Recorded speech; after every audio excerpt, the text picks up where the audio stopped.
السلام علیکم دوستو، میرے چینل اردو کہانیاں میں خوش آمدید۔ آج ایک نئی سچی خوفناک کہانی کے ساتھ آپ کی خدمت میں حاضر ہوں۔ آئیے کہانی کا آغاز کرتے ہیں۔ کالی رات میں جہاں دور دور تک کوئی دکھائی نہ دے رہا تھا، وہیں گھنگرو کی آواز سے فضا گونج رہی تھی۔ اندھیرے میں پھیلتے وحشت ناک سناٹے کسی کو بھی ڈرانے کے لیے کافی تھے۔ ان بہکاتے راستوں میں دفن راز انسانوں کی ذہنی روح بھٹکانے کی وجہ بن سکتے تھے۔ رات کی سیاہی کی طرح بہت کچھ خود میں چھپائے۔ عین آدھی رات کو مجھے پھر سے آج اس جگہ آنا پڑا تھا جہاں آنے کا میں سوچ بھی نہ سکتی تھی۔ سسکتی آوازیں، گھنگروؤں کی چھنکار، گنگناہٹ میرا چین و سکون برباد کر چکی تھی۔ کچھ اندیکھا سا میری زندگی میں تباہی مچا رہا تھا جسے میں چاہ کر بھی نہ روک پا رہی تھی۔ آئے دن ہونے والے عجیب و غریب حادثات نے ذہنی صلاحیتیں سلب کر لی تھیں۔ میں کسی کو اگر بتاتی بھی تو کوئی میری بات پر یقین نہ کرتا۔ یہ اتنا ہی ناممکن تھا جتنا دریا کو کوزے میں بند کر دینا۔ ان آوازوں نے میرا سائے کی طرح پیچھا کرنا شروع کر دیا تھا۔ موت کے خوف نے میری روح پر لرزہ طاری کر دیا تھا۔ یہ سب کچھ ایک اندیکھی طاقت کے سبب ہو رہا تھا جسے میں تو کیا کوئی قابو نہیں کر سکتا تھا۔ ان سکوت بھری راتوں میں میرے لیے مشکلات کے کالے سائے گہرے ہوتے جا رہے تھے۔ میرا دل و دماغ مختلف سوچوں کی آماج کا بن چکا تھا۔ سوچیں تھی کہ رکنے کا نام نہ لے رہی تھی، دعائیں بے اثر ہونے لگی تھی۔ مجھے لگتا تھا میرا وجود کھنچتا چلا جا رہا ہے، سانسیں تنگ ہو رہی ہیں، آنکھیں اس بھیانک منظر کو نہیں دیکھ پا رہی اور دماغ مفلوج ہو چکا ہے۔ ٹانگوں میں کپکپاہٹ واضح تھی۔ اندھیری قبر پر پھیلتی روشنی میرے اعصاب بری طرح جھنجھوڑ گئی تھی۔ مجھ پر یہ ادراک تو آج ہوا کہ اس حویلی کے پیچھے ایک قبر بھی موجود ہے۔ راستے خاردار تھے تو منزل مزید بھیانک دکھائی دے رہی تھی۔ اصل معنوں میں ان 6 ماہ میں ہونے والے واقعات کی کوئی دلیل موجود نہیں تھی، مگر میری آنکھوں دیکھے وہ بھیانک مناظر کسی عام انسان کے لیے ناقابل برداشت تھے۔ نہ جانے مجھ میں اتنی ہمت کہاں سے آئی تھی جو میں سب کچھ چپ چاپ سہ گئی، ورنہ اس صورتحال میں لوگ سانس بھی بامشکل لے پاتے ہیں۔ مجھے خود کے اس خوف سے جنگ لڑنی تھی جسے نکالنے کے جتن کرتی میں بری طرح ناکام ہو رہی تھی۔ میرا ڈر نس نس میں اپنی دھاک بٹھا گیا تھا۔ قبر میں دفن راز اور میرے ساتھ پیش آنے والے ان حادثات کا ضرور آپس میں کوئی نہ کوئی تعلق تھا، ورنہ یہ سب کہاں اتنا آسان تھا۔ سوچنے کی بات یہ تھی کہ اتنی بڑی قبر آخر کس کی تھی، اور تھی تو اس تہ خانے نما جگہ پر کوئی آتا کیوں نہ تھا۔ اس جگہ میں کتنے پردوں میں راز چھپائے گئے تھے یہ میری سمجھ سے باہر تھا۔ باہر سے پر رونق رومانوی دکھنے والی یہ حویلی اپنے اندر کئی پہیلیاں چھپائے ہوئے تھی جن سے پردہ اٹھانا میرے لیے اب لازم و ملزوم ہو چکا تھا۔ میں خود کو ان سوچوں سے آزاد کروانا چاہتی تھی، اپنے اس خوف کو ختم کرنا چاہتی تھی جو مجھے دن بدن الجھائے جا رہا تھا۔ اندھیروں سے ڈر کر جینے والی میں تن تنہا ان سوالوں کے جواب پانے کو بے قرار تھی جن سوالوں نے میری راتوں کی نیندیں اڑا دی تھیں۔ مگر آخر کیا یہ سب کچھ اتنا آسان تھا جتنا لگ رہا تھا؟ نہیں، بہت پرتجسس حالات تھے جن میں وقوع پذیر ہونے والے ہر واقعے پر کڑی نگرانی تھی۔ میں اپنے آپ کو ہر برے سائے سے جتنا محفوظ رکھنے کی کوشش کر رہی تھی، میرے ساتھ اتنا ہی قہر برپا ہو رہا تھا۔ دن بدن میرے لیے زندگی مجھ پر تنگ ہونے لگی تھی۔ میں اپنے آپ سے لڑ لڑ کر تھک چکی تھی۔ میرے ساتھ کیا ہو رہا ہے کوئی خبر نہیں۔ مجھے تو اب اپنے ارد گرد کے لوگوں سے بھی خوف آنے لگا۔ لوگ آتے جاتے مجھے رحم بھری نظروں سے دیکھتے اور میں کچھ کر نہ پاتی۔ یہاں تک کہ محلے کے کچھ لوگ مجھے پاگل ہی تصور کرنے لگے تھے۔ ان کا کہنا تھا میری ذہنی روح بھٹک چکی ہے، مجھے علاج کی ضرورت ہے، مگر کوئی نہیں جانتا میرے اندر کیا چل رہا ہے۔ اماں ابا میری وجہ سے بہت پریشان رہنے لگے تھے۔ میرے توسط سے لوگ انہیں تانے دیتے اور وہ بھی بہت کچھ میری وجہ سے برداشت کرتے آ رہے تھے۔ میں اپنے آپ مایوس بیٹھی گھنٹوں ایک چیز کو دیکھتی رہتی۔ اماں ابا نے مجھے بہت سے حکیموں کو دکھایا اور ان سے علاج کی درخواست کی، مگر کوئی افاقہ نہ ہو سکا۔ میرے بوڑھے والدین جن کا اکلوتا سہارا میں تھی، میں نے خود ہی انہیں پریشان کر دیا تھا۔ میں ان آوازوں سے پیچھا چھڑوانا چاہتی تھی کسی بھی قیمت پر، میں ان سے سختی آہوں سے ڈرنے لگی تھی۔ اس قبر کے راز نے مجھے پاگل کر دیا تھا، مگر میں کسی کو اپنی کیفیت نہیں بتا پا رہی تھی۔ میرے ساتھ ہی نہ جانے یہ سب کچھ کیوں ہو رہا تھا، مشکل ترین کام لگ رہا تھا۔ کون کہتا ہے کہ آج کے دور میں ہونے والے حادثات ہمارا وہم ہوتے ہیں، مگر نہیں، اس کا حقیقی رازوں سے گہرا واسطہ ہوتا ہے جس سے ہم ناواقف ہوتے ہیں اور اسے وہم قرار دے دیتے ہیں۔ آج کا دن میرے لیے کچھ خاص اچھا ثابت نہ ہوا۔ میں صبح سے اپنے کمرے میں بند تھی۔ اماں کتنی بار آ چکی تھی مجھے کھانے کے لیے بلانے، مگر میں تو ہر چیز سے اکتائی بیٹھی تھی۔ میں اپنے بوڑھے والدین کو مزید اذیت نہیں دینا چاہتی تھی، تو ان کے پاس چلی آئی۔ آج بھی اماں کا ارادہ مجھے کسی عامل بابا کے پاس لے جانے کا تھا۔ میں ان کی بات پر محض خاموشی اختیار کر گئی، کیونکہ اب مزید اپنی بوڑھی ماں کو سمجھانا میرے بس کے باہر تھا۔ میرا نام مریم ہے۔ میں نے ایک ایسے گھرانے میں آنکھ کھولی جن کو زندگی میں اگر کوئی چیز سب سے زیادہ ضروری لگتی تھی تو وہ ان کی عزت، ان کا خاندان تھا۔ میرا تعلق ایک سید گھرانے سے ہے، اسی لیے ہم لوگ پردے کا بے حد اہتمام کرتے تھے۔ میری امی جب بھی گھر سے باہر جاتی برقع پہن کر جایا کرتی تھیں، اور جہاں تک میری بات تھی تو میں گھر سے باہر زیادہ نہ نکلتی۔ میرے بابا مجھے گھر سے باہر ہی نہ جانے دیتے۔ جب میں اماں سے یہ بات پوچھتی تو اماں کہتی میں ان کی اکلوتی اور لاڈلی بیٹی ہوں، اسی لیے بابا کو فکر رہتی ہے اور وہ مجھے گھر سے باہر نہیں جانے دیتے، کیونکہ وہ باہر کے حالات اور لوگوں سے اچھی طرح واقف ہیں۔ وہ جانتے ہیں کہ لوگ کس قسم کے ہیں۔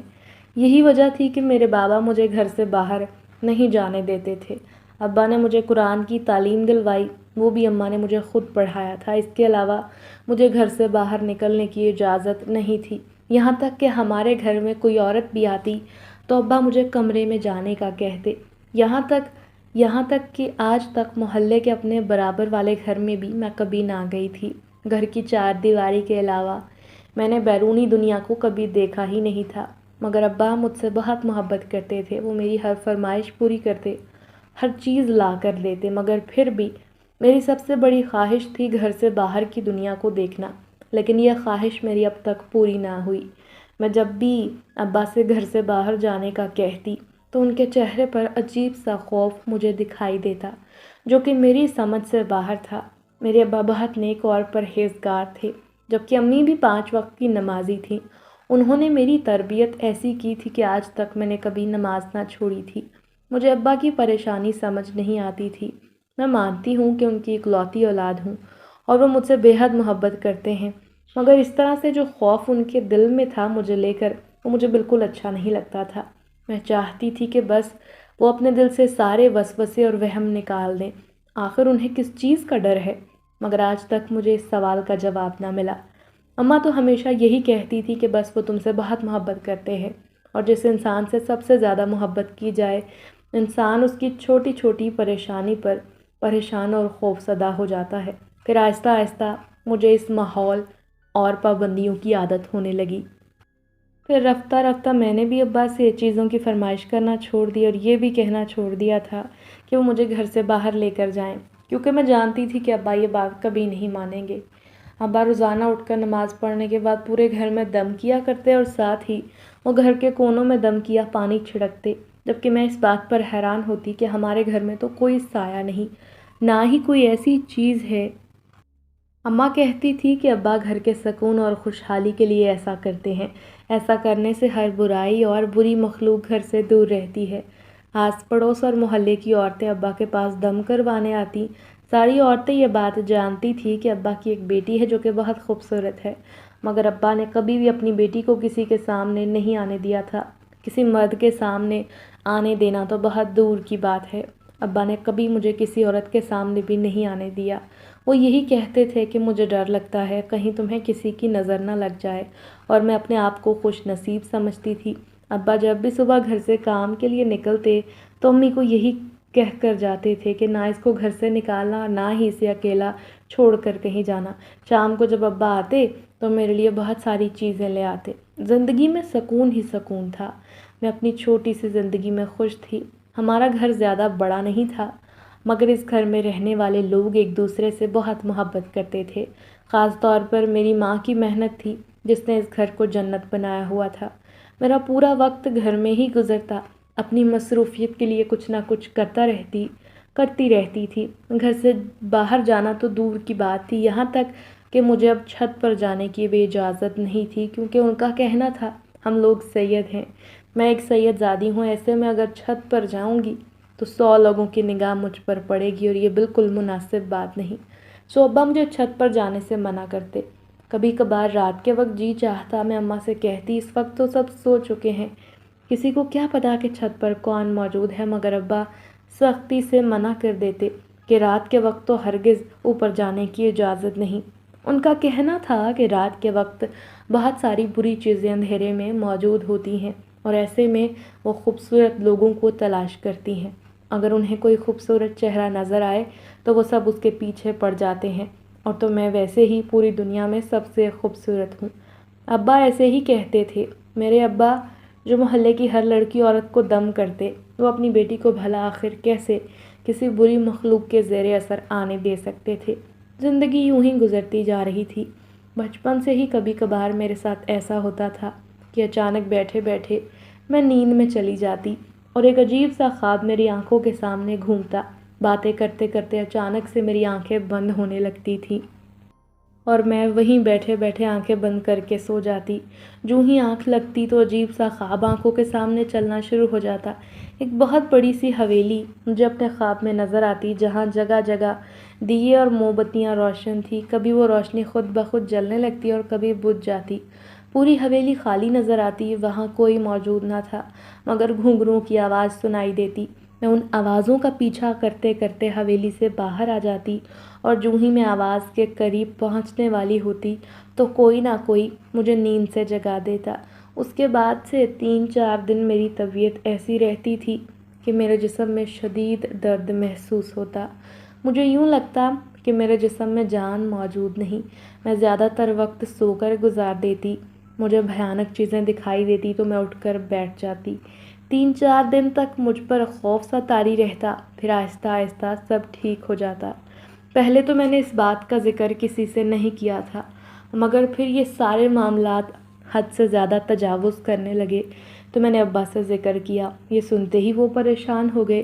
انہوں نے مجھ سے یہی کہا تھا کہ فکر کرنے کی ضرورت نہیں، سب ٹھیک ہو جائے گا۔ اب وہ روزانہ ہی مجھ پر کچھ نہ کچھ پڑھ کر دم کر دیا کرتے، جس کی وجہ سے پچھلے کچھ عرصے سے میرے ساتھ یہ نہیں ہو رہا تھا، سب کچھ ٹھیک تھا۔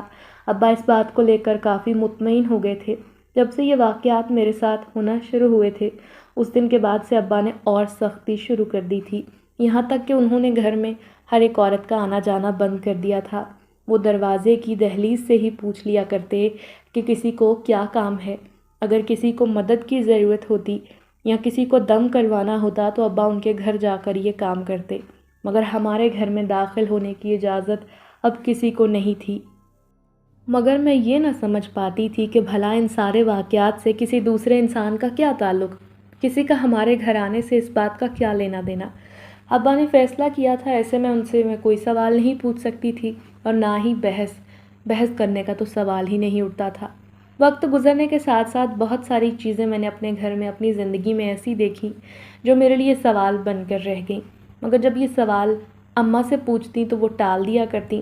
انہوں نے آج تک کبھی میری بات کا تسلی بخش جواب نہیں دیا تھا۔ پھر تنگ آ کر میں نے ان سے سوال جواب کرنا چھوڑ دیا۔ وقت یوں ہی گزر رہا تھا۔ ایک دن اسی طرح سے میرے ابا اپنے کام سے گھر سے باہر گئے ہوئے تھے۔ ان کا کہنا تھا کہ آج انہیں گھر آنے میں دیر ہو جائے گی۔ جاتے ہوئے وہ میری امی سے سختی سے کہہ کر گئے کہ اگر کوئی بھی گھر آ جائے کوئی دروازہ نہیں کھولے گا۔ ابا تھوڑے سے پریشان لگ رہے تھے۔ میں نے یہی سوچا انہیں کوئی کام کی پریشانی ہوگی۔ اس دن میری سالگرہ تھی۔ اس دن میں پورے 18 سال کی ہوئی تھی۔ آج سے پہلے تو میری ہر سالگرہ پر میرے لیے کوئی نہ کوئی تحفہ اور کیک لے کر آتے اور پورا دن میرے ساتھ گزارتے، مگر آج نہ جانے کیا ہو گیا تھا۔ شاید اس بار وہ بھول گئے تھے یا واقعی انہیں کوئی ضروری کام تھا۔ جب وہ گھر سے چلے گئے اور جاتے ہوئے انہوں نے ایک لال دھاگا میری کلائی پر باندھا اور مجھے یہی کہا تھا کہ کمرے سے باہر نہ نکلنا۔ میں کمرے میں جا کر بیٹھ گئی، جبکہ ابا میرے کمرے کے چاروں کونوں میں کیل لگا کر ایک لال رنگ کی رسی پورے کمرے میں لائن بنا کر گئے تھے۔ ان کا کہنا تھا کہ اس لائن میں سے باہر نہ نکلنا، جب تک میں گھر نہیں آ جاتا تمہیں یہیں موجود رہنا ہوگا۔ میں پریشان تھی کہ یہ سب کچھ کیا ہو رہا ہے۔ ابا نے میرے کمرے میں روشنی جلائی تھی اور دروازے کو اچھے سے بند کر کے گھر سے باہر چلے گئے۔ امی گھر کے کام کاج میں مصروف تھیں، وہ میرے کمرے میں نہ آئیں۔ ابا نے جاتے ہوئے یہی کہا کہ اس کے کمرے میں مت جانا اور صحن میں بیٹھی رہنا اور کسی کو بھی گھر میں داخل مت ہونے دینا۔ مغرب کے بعد گھر سے باہر وہ نکلے تھے اور آہستہ آہستہ اندھیرا بڑھتا جا رہا تھا۔ ابا لوٹ کر نہ آئے، مجھے کمرے میں بیٹھے بہت دیر ہو گئی تھی۔ میں اب اماں کو آوازیں لگانے لگی، مگر ان کا کہنا تھا کہ وہ میرے پاس تب تک نہیں آ سکتی جب تک تمہارے ابو نہیں آ جاتے، تب تک مجھے اکیلے کمرے میں بیٹھنا ہوگا۔ تھوڑی دیر مزید گزری تھی کہ پورے گھر کی لائٹ چلی گئی، ہر طرف اندھیرا پھیل گیا اور اندھیرے سے مجھے بچپن سے ہی خوف آتا ہے، حتیٰ کہ میں کبھی بھی اپنے کمرے میں اکیلی نہیں رہی، اماں ساتھ موجود ہوتی تھی۔ جو ہی اندھیرا پھیلا تو ڈر کے مارے میں یہ بات بھول گئی کہ ابا نے مجھے اس رسی کے دائرے سے نکلنے سے سختی سے منع کیا تھا۔ میں بھاگتے ہوئے کمرے سے نکل آئی اور امی سے جا کر لپٹ گئی۔ میرے باہر آتے ہی اچانک گھر کے دروازے پر دستک ہونے لگی، یوں لگ رہا تھا جیسے دروازہ ٹوٹ جائے گا۔ باہر سے ابا کی آواز سنائی دے رہی تھی۔ اماں نے فوراً آگے بڑھ کر جو ہی دروازہ کھولا تو یہ دیکھ کر میرے منہ سے ایک چیخ نکلی۔ ابا زخمی حالت میں گھر میں موجود تھے، ان کے جسم سے جگہ جگہ خون بہہ رہا تھا، کپڑے پھٹے ہوئے تھے، یوں لگتا تھا جیسے کوئی بہت برا حادثہ ان کے ساتھ پیش آیا ہے۔ میری اماں فوراً ان کے پاس جانے لگی تو انہوں نے ہاتھ کے اشارے سے اماں کو وہیں روکا اور مجھے اپنے پاس آنے کا کہا۔ اماں پریشانی سے کبھی مجھے دیکھتیں تو کبھی ابا کو، اور انہیں اس حالت میں دیکھ کر مجھ سے رہا نہ گیا۔ جو ہی میں نے انہیں اس طرح دیکھا تو میں بھاگتی ہوئی جا کر ان کے گلے لگ گئی۔ جو ہی میں ابا کے گلے لگی مجھے اماں کی چیخ سنائی دی۔ میں نے اوپر دیکھا تو وہاں میرے ابا نہیں بلکہ ایک خوفناک عورت موجود تھی۔ اس کے بعد مجھے یاد نہیں کہ میرے ساتھ کیا ہوا۔ جب اٹھی تو ابا میرے پاس موجود تھے اور وہ بالکل ٹھیک تھے، اور امی بھی میرے پاس تھی۔ سب سے پہلے تو اپنے ابا کو صحیح سلامت دیکھ کر میں نے شکر ادا کیا۔ اس کے بعد میں نے امی سے پوچھا کیا ہوا تھا؟ امی نے کہا کچھ نہیں، بس میں یوں ہی ابا کو دیکھ کر ڈر گئی تھی اور تم بے ہوش ہو گئی۔ مگر ابو کے چہرے پر پریشانی صاف نظر آ رہی تھی۔ انہوں نے مجھ سے یہی کہا تھا کہ میں جاتے ہوئے جب تمہیں سختی سے منع کر کے گیا تھا تو تم کمرے سے باہر کیوں آئی؟ میں نے بتایا اندھیرا ہونے کی وجہ سے مجھے ڈر لگ رہا تھا، بس اسی لیے۔ اور پھر اچانک وہاں ابا آ گئے اور انہیں اس طرح دیکھ کر مجھ سے رہا نہیں گیا۔ اس دن پہلی بار میں گھر کی دہلیز پار کر کے باہر نکلی تھی اور اس بات سے انجان تھی کہ میں اپنی زندگی کی سب سے بڑی غلطی کر چکی ہوں، جو کہ مجھے ہرگز نہیں کرنی چاہیے تھی۔ اپنی 18 سالہ زندگی میں پہلی بار میں نے گھر سے باہر قدم نکالا تھا۔ میں اس بات سے انجان تھی کہ آگے میرے ساتھ کیا ہونے والا ہے، یہ کون سا نیا طوفان میری زندگی میں لائے گا۔ اور پھر اس دن کے بعد سے مجھے ہر وقت یہی لگتا جیسے کوئی میرے ساتھ موجود ہے۔ مجھے اپنے ساتھ کسی کے سائے کا احساس ہونے لگا، یہاں تک کہ کمرے میں بھی۔ آج سے پہلے کبھی ایسا نہیں تھا۔ ہاں، ایک خواب مجھے کبھی کبھی تنگ ضرور کرتا تھا، مگر اس کے علاوہ زندگی میں سکون تھا۔ لیکن اس دن کے بعد سے میری زندگی سے سکون جیسے ختم ہو گیا تھا۔ مجھے رات کو نیند میں خوفناک چیزیں دکھائی دیتی، میں اٹھ کر بیٹھ جاتی۔ پھر آہستہ آہستہ میرے ساتھ ایسا ہونے لگا کہ مجھے گھر میں چلتے پھرتے وہ بھیانک چیزیں نظر آنے لگیں جو کہ صرف مجھے نظر آتی تھیں۔ ابا میری حالت کی وجہ سے بے حد پریشان رہتے تھے۔ وہ مجھ پر بہت ساری دعائیں پڑھ کر دم کرتے، میرے لیے دعائیں مانگتے، لیکن شاید ابھی ہماری دعاؤں کے قبول ہونے کا وقت نہیں تھا۔ آہستہ آہستہ گھر کے حالات خراب سے خراب تر ہونے لگے۔ پہلے جو خوشحالی تھی، برکت تھی، ایک طرح سے اٹھ گئی تھی۔ ابا کا کاروبار بند ہو گیا، لوگوں نے ہمارے گھر آنا جانا چھوڑ دیا۔ جس قسم کی میری حالت ہو گئی تھی، لوگ بھی ہمارے گھر آنے سے خوف کھاتے تھے۔ میں آدھی رات کو اٹھ کر بیٹھ جاتی، چیخنے لگتی۔ سارے محلے والوں کو اس بات کی خبر ہو گئی تھی۔ سب کو لگتا تھا کہ شاید یہ لڑکی ذہنی مریضہ بن گئی ہے۔ سب لوگ اماں ابا سے کہتے کہ انہوں نے مجھے پوری زندگی گھر میں قید کر کے رکھا، کہیں باہر آنے جانے نہیں دیا، لوگوں سے ملنے نہیں دیا، اور اسی کا اثر تھا کہ اب میں ذہنی بیمار ہو گئی تھی۔ لیکن اس کے پیچھے کیا وجہ تھی یہ کوئی نہیں جانتا تھا۔ میری زندگی دن بدن مجھ پر تنگ ہونے لگی۔ مجھے اپنے گھر سے عجیب و غریب آوازیں سنائی دیتی۔ رات کے دوسرے پہر چھت پر کسی کے چلنے کی آواز آتی۔ مجھے یوں لگتا جیسے کوئی عورت پیروں میں گھنگرو باندھے چھت کی طرف جا رہی ہے۔ ایک دن اسی طرح میں ہمت کر کے اپنے کمرے سے باہر نکلی جب میں نے دیکھا ایک لمبی عورت جس کے ناخن بہت بڑے تھے اور اس کے بال اس کے چہرے پر پھیلے تھے، سفید کپڑے پہن رکھے تھے اور وہ سیڑھیوں سے اوپر جا رہی تھی۔ جب مجھے گھنگرو کی آواز آئی اور میں نے اس کے پیروں کی طرف دیکھا تو یہ دیکھ کر میرے پیروں تلے سے زمین نکل گئی کہ عورت کے پیر الٹے تھے اور اس نے اتنا بڑا منہ کھول کر زوردار چیخ ماری کہ تیز ہوا چلی اور گھر کی ساری چیزیں ہوا میں اڑ کر گرنے لگیں۔ اسی وقت ایک شیشہ جو کہ شاید کسی کھڑکی کا ٹوٹا تھا میرے سر پر آ کر لگا اور میں وہیں بے ہوش ہو گئی۔ جب ہوش آیا تو سر پر پٹی تھی، ڈاکٹر گھر میں موجود تھا اور میں بار بار اسی بات کی گردان کر رہی تھی کہ وہ عورت مجھے مار دے گی۔ میری اس قسم کی حالت کو دیکھ کر ڈاکٹر نے یہی کہا تھا کہ مجھے میرے ابا کو کسی ایسے ہسپتال میں لے کر جانا چاہیے جہاں ذہنی مریضوں کا علاج ہوتا ہے۔ سب کا یہی کہنا تھا کہ اسے علاج کی ضرورت ہے۔ میرے جسم پر جگہ جگہ گہرے نیلے نشان ہوتے۔ آہستہ آہستہ یہ واقعات حد سے بڑھنے لگے۔ اب ابا بھی گھر پر موجود ہوتے۔ ہمارے پاس کھانے پینے کے لیے بھی پیسے موجود نہ تھے۔ جو کچھ ابا نے جمع کر رکھا تھا وہ میرے علاج پر خرچ ہو چکا تھا اور کچھ گھر پر، مگر آخر کب تک وہ پیسے چلتے؟ ایک تو گھر میں روپے کی تنگی، دوسرا امی ابو میری وجہ سے پریشان تھے۔ ظاہر ہے کسی بھی والدین کی اکلوتی اولاد ان کی کل کائنات ہوتی ہے اور اس حالت میں ماں باپ پر کیا گزرتی ہوگی۔ کچھ دن یوں ہی گزرے، پھر ایک دن ایسا ہوا کہ میں اپنے کمرے میں سو رہی تھی۔ مجھے یوں لگا جیسے میرے آس پاس کوئی موجود ہے اور مجھے بہت گہری نظروں سے دیکھ رہا ہے۔ اچانک مجھے اپنے ہاتھوں اور پیروں پر شدید جلن محسوس ہوئی۔ میں نے فوراً سے آنکھیں کھول دیں۔ جب میں نے آنکھیں کھولیں تو میرے کمرے میں وہی عورت موجود تھی۔ اس کے ہاتھ میں بڑا سا چاقو تھا اور چاقو پر خون لگا ہوا تھا۔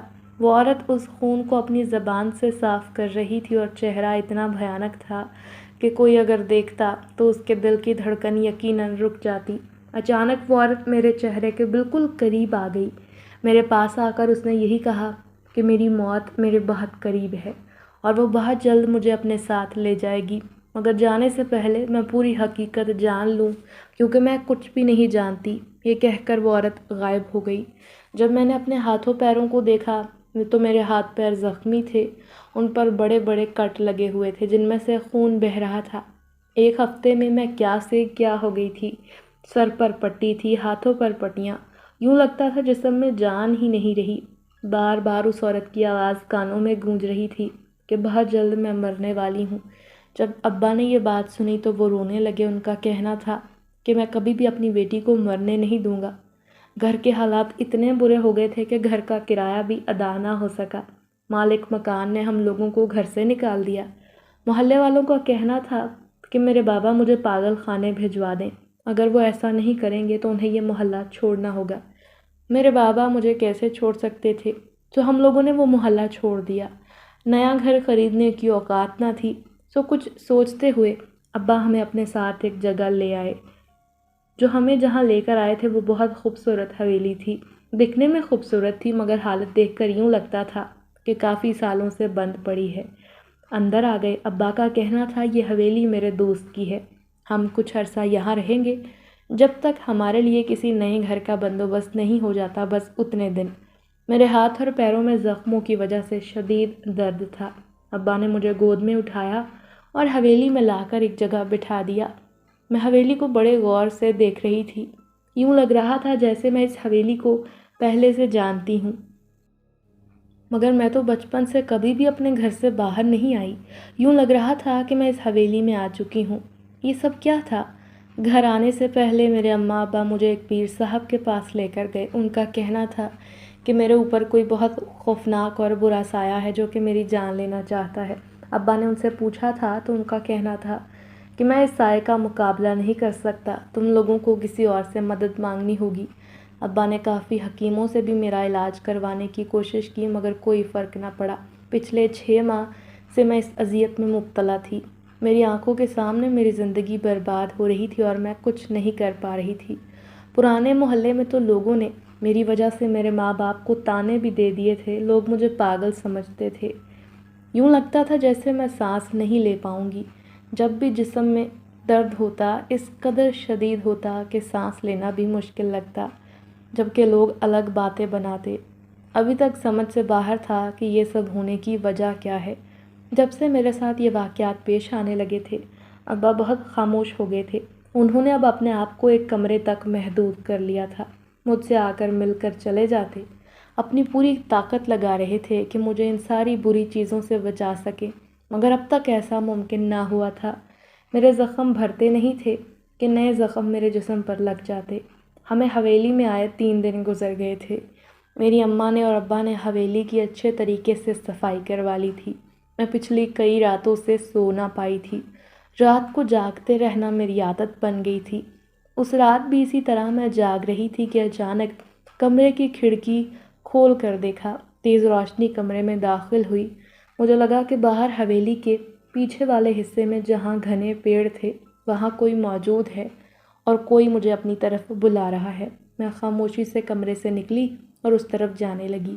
جو ہی میں حویلی کے پچھلے حصے میں پہنچی وہاں ایک قبر موجود تھی۔ مجھے آج اس بات کا علم ہوا تھا کہ حویلی میں قبر بھی موجود ہے۔ وہاں بالکل اندھیرا تھا۔ دیکھتے ہی دیکھتے قبر پر روشنی چھانے لگی۔ تھوڑی دیر بعد وہ روشنی اپنے آپ غائب ہو گئی۔ تھوڑا آگے گئی تو وہاں گھنے پیڑ موجود تھے۔ وہاں کوئی تھا جس نے کالے رنگ کا لباس پہن رکھا تھا۔ اس کا چہرہ مجھے دکھائی نہ دیا، مگر وہاں ضرور کوئی موجود تھا۔ میں آہستہ آہستہ قدم اٹھاتی پیڑ تک جا رہی تھی تاکہ اس کا چہرہ دیکھ سکوں، مگر اس سے پہلے کوئی چیز میرے پیر میں لگی اور میں نیچے گر گئی۔ جب میں نے دوبارہ نظر اٹھا کر دیکھا تو اب وہاں کوئی بھی موجود نہ تھا۔ اچانک کسی نے میرے بالوں میں ہاتھ پھیرا اور اسے دیکھنے سے پہلے ہی میں نیند میں چلی گئی۔ صبح جب آنکھ کھلی تو میں اپنے کمرے میں اپنی جگہ موجود تھی۔ حیرت کی بات تو یہ تھی کہ میرے جسم پر جو بھی زخموں کے نشان تھے سب ٹھیک ہو چکے تھے۔ کوئی نشان باقی نہیں رہا تھا۔ آج میرے ہاتھ پیر بھی پہلے کی طرح ٹھیک تھے۔ یہ سب کیا تھا؟ ابا یہ دیکھ کر حیران تھے مگر خوش تھے۔ اس حویلی میں آئے ہمیں 1 ماہ گزرنے والا تھا اور 1 مہینے میں میری زندگی تھوڑی سی بدلی تھی۔ مجھے اب کوئی بھی شے پریشان نہ کرتی تھی۔ میں اب سکون سے سو سکتی تھی۔ مجھے یوں لگتا جیسے کوئی میرے بالوں میں ہاتھ چلاتا ہے اور مجھے سکون مل جاتا ہے۔ مجھے ان گھنے درختوں کے پاس جا کر سکون ملتا۔ یوں لگتا کوئی وہاں موجود ہے میری حفاظت کے لیے، اور وہاں میں اپنے آپ کو محفوظ تصور کرتی۔ وہاں جا کر میں کئی گھنٹے اکیلی بیٹھی رہتی اور اماں ابا کو یہ بات عجیب لگتی تھی۔ بس اسی وجہ سے وہ مجھے دوبارہ کسی پیر فقیر کے پاس لے جانا چاہتے تھے۔ مگر جس طرح یہ ساری چیزیں زندگی میں ہو رہی تھی میں اپنے ماں باپ کو سمجھا نہ سکتی تھی کبھی زندگی میں کیا کچھ چل رہا ہے۔ جب اماں ابا نے کہا کسی عامل کے پاس جانا ہے تو میں خاموشی سے ان کے ساتھ جانے کے لیے تیار ہو گئی، کیونکہ مجھے اس گھر میں موجود اس قبر کا راز جاننا تھا۔ کیوں اس گھر میں آتے ہی مجھے سکون ملنے لگا؟ آخر ایسا بھی یہاں کیا موجود ہے؟ اور یہ حویلی میرے خوابوں میں بچپن سے آ رہی ہے۔ بھلا اس حویلی کا مجھ سے کیا تعلق ہے؟ یہی سوال دماغ میں چل رہے تھے۔ اماں ابا اگلے دن مجھے عامل بابا کے پاس لے گئے۔ انہوں نے دیکھتے ہی کہا کہ کوئی بہت خطرناک ڈائن ہے جو کہ کالے جادو کے ذریعے اس بچی کے پیچھے لگائی گئی ہے۔ مزید ان کا کہنا تھا کہ وہ ڈائن اس کی جان لینا چاہتی ہے، مگر وجہ کیا ہے یہ کوئی نہیں جانتا۔ اسے کس نے اس کے پیچھے لگایا یہ بھی کوئی نہیں جانتا۔ بابا کا کہنا تھا مگر کچھ عرصے سے کوئی ہے جو اس کی مدد کر رہا ہے اور اسے ڈائن کے ہر وار سے محفوظ کر رہا ہے، مگر شاید وہ بھی مجھے زیادہ عرصہ اس سے بچا نہیں پائے گا، اسی لیے ہمیں اب کچھ اور حل نکالنا ہوگا۔ مگر اب میں سمجھ گئی تھی کہ حویلی میں کچھ ایسا تھا جو مجھے اس ڈائن سے محفوظ کر رہا تھا، مگر ایسا کیا تھا؟ تھوڑی دیر بعد عامل بابا نے کہا کہ اس حویلی میں ایک جنزادہ ہے جو کسی سائے کی طرح ہر وقت بچی کے ساتھ موجود رہتا ہے، وہی اس کی حفاظت کرتا ہے، مگر اس ڈائن کو اس سے دور کرنا بہت ضروری ہے۔ عامل بابا نے کہا اماوس کی رات وہ بچی پر ایک بہت بڑا وار کرنے والی ہے اور اس کے وار سے شاید وہ جنزادہ بھی اسے نہیں بچا پائے گا، وہ ڈائن اس کی جان لے کر ہی ٹلے گی۔ ان کا کہنا تھا کہ اسے روکنا بہت ضروری ہے اور اماوس کی رات سے پہلے یہ سب کچھ کرنا ہوگا، مگر اس سے پہلے یہ جاننا ضروری ہے کہ کس نے اسے اس کے پیچھے لگایا اور کس مقصد سے۔ جب ان کا کہنا تھا کہ ان ساری باتوں کا تعلق اس بچی کے ماضی سے ہے، انہوں نے بابا کو دیکھا اور ان سے یہی کہا کہ اگر انہیں اپنی بچی کی زندگی بچانی ہے تو انہیں اپنے ماضی کی ساری حقیقت کھل کر بتا دیں۔ جب ایسا کریں گے تو ہی وہ ہماری مدد کر پائیں گے۔ اتنا تو طے تھا کہ ان واقعات کا تعلق ماضی سے تھا۔ ابا یہ بات سنتے ہی بہت پریشان ہو گئے تھے۔ ان کے چہرے پر پریشانی واضح طور پر نظر آ رہی تھی۔ یوں لگتا تھا جیسے وہ بہت کچھ چھپا رہے ہیں، مگر بابا کا یہی کہنا تھا کہ جب تک حقیقت کھل کر نہیں بتاؤ گے تب تک میں کچھ نہیں کر سکتا۔ اماوس کی رات آنے میں 6 دن باقی تھے اور ٹھیک 6 دن کے بعد ہو سکتا تھا کہ میں اس دنیا میں موجود نہ ہوتی۔ میرے ابا بہت زیادہ الجھ گئے۔ پھر انہوں نے اپنے ماضی کا ایک وہ حصہ بتانا ہم سب کو شروع کیا جو آج تک انہوں نے چھپا کر رکھا تھا۔ ابا نے کہنا شروع کیا کہ وہ اپنی جوانی کے دور میں باقی مردوں کی طرح نہیں تھے، مگر کچھ دوستوں کی وجہ سے ویسے ہو گئے تھے۔ ابا کا کہنا تھا کہ وہ کبھی کبھار کبھی بھی ایسی جگہوں پر جانا پسند نہیں کرتے تھے، مگر ان کے دوستوں کا آنا جانا لگا رہتا تھا۔ پھر ایک دن زبردستی میرے دوست مجھے اپنے ساتھ ایک کوٹھے پر لے گئے۔ وہاں وہی ماحول تھا جیسا ہر کوٹھے پر ہوتا ہے۔ میں وہاں کچھ دیر بیٹھا، مگر وہاں بیٹھنا میرے لیے مزید ممکن نہیں تھا۔ میں وہاں سے آنا چاہتا تھا۔ اچانک میری نظر جہاں آرا بیگم پر گئی۔ وہ اس کوٹھے کی سب سے خوبصورت حسین طوائف تھیں۔ پہلی نظر میں ہی وہ مجھے اچھی لگی اور پھر اس طرح سے میں جہاں آرا کے پیچھے روزانہ اس جگہ آنے لگا۔ وقت گزرا اور اس طوائف کو بھی ابا سے محبت ہو گئی، چونکہ ابا کا تعلق سید خاندان سے تھا اور شریف گھرانے سے تعلق رکھتے ایسی جگہ پر جانا انہیں قطعاً زیب نہ دیتا تھا، مگر بس دل کے ہاتھوں مجبور ہو کر وہ وہاں پہنچ جاتے۔ ان کے دوستوں نے بھی انہیں سمجھانے کی کوشش کی کہ یوں روزانہ وہاں جانا ٹھیک نہیں، مگر ابا اب کسی کی بات سننے کو تیار نہ تھے۔ وقت یوں ہی گزرتا رہا۔ ابا اور جہاں آرا ایک دوسرے کے مزید قریب آ گئے۔ جہاں آرا نے میرے ابا سے کہہ دیا تھا کہ وہ ان کے لیے سب کچھ کرنے کو تیار ہے، اگر وہ کہیں گے تو وہ اپنی عیش و عشرت بھری زندگی بھی چھوڑ جائے گی۔ ابا نے بتایا کہ جہاں بیگم سب کچھ کرنے پر تیار تھی، مگر بدلے میں صرف وہ یہ چاہتی تھی کہ میں اس سے شادی کر لوں اور عزت سے اسے اپنا نام دے دوں، کیونکہ وہ خود اس کوٹھے پر نہیں رہنا چاہتی تھی۔ جہاں آرا بیگم کا کہنا تھا کہ میں نے یہ کام مجبوری میں شروع کیا، کیونکہ میری بدقسمتی یہ تھی کہ میں یہیں پیدا ہوئی اور یہیں پلی بڑھی، مگر آج میں واقعی اس قید سے آزاد ہونا چاہتی ہوں اور مجھے اس قید سے رہائی صرف میرے ابا ہی دلوا سکتے تھے، مگر ابا نے صاف انکار کر دیا۔ ابا کہنے لگے کہ میں سید زادہ ہوں، بھلا کیسے کسی طوائف سے شادی کر سکتا ہوں؟ وہ کہنے لگے طوائف صرف دل بہلانے کے لیے ہوتی ہے، نہ کہ شادی کے لیے۔ ابا نے ان سے یہی کہا کہ وہ ان سے محبت کرتے ہیں مگر شادی نہیں کر سکتے، کیونکہ خاندان والے مجھے اتنے بڑے قدم کی ہرگز کبھی اجازت نہ دیں گے، اور اگر ان کے خلاف جا کر کوئی ایسا قدم اٹھایا تو وہ مجھے جان سے مار ڈالیں گے۔ میں ہرگز ایسا کوئی قدم نہیں اٹھا سکتا۔ ابا نے صاف انکار کر دیا۔ جہاں آرا بیگم نے ابا کی بہت منت سماجت کی، ان کے پیر پڑیں، مگر ابا کو سب سے زیادہ اپنی عزت عزیز تھی۔